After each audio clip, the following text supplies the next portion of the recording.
लागे ना ओंगाई खाली आवे अंगाड़ाई हो।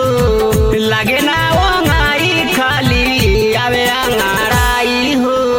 कैसन बीमारी मुआना दिहल सिधाराई हो। कैसन बीमारी मुआना दिहल सिधाराई हो। कैसन बीमारी मुआना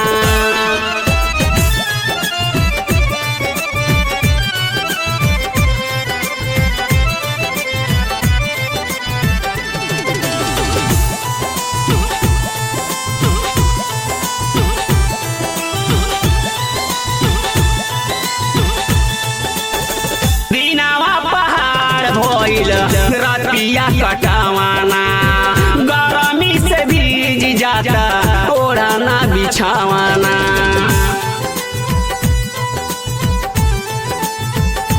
हो दिनवा पहाड़ भइल रतिया कटावाना गरमी से भीज जाता ओढ़ाना बिछावाना।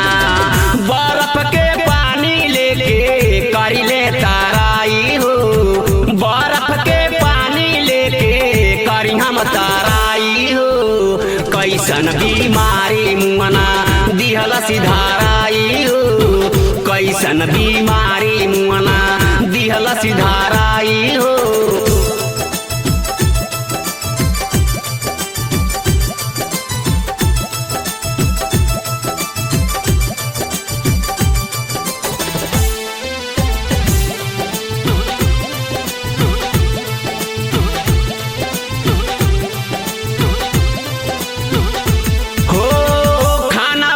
छूटल पूछऊ माना नहीं भावता। बैदा बीमारी बड़ी लमहर बतावता।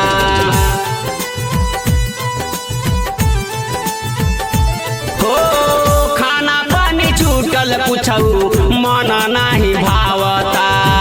बैदा बीमारी बड़ी लमहर बतावता। सीताराम कब लेके जाइए गावना कराई हो। सीताराम कब लेके जाई मेहदी रचाई हो। कौन बीमारी मुआना दिहल सिधाराई हो। कौन बीमारी मुआना दिहल सिधाराई हो।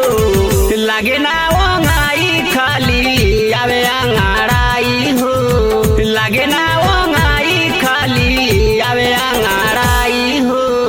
कैसन बीमारी मुआना दिहल सिधाराई हो।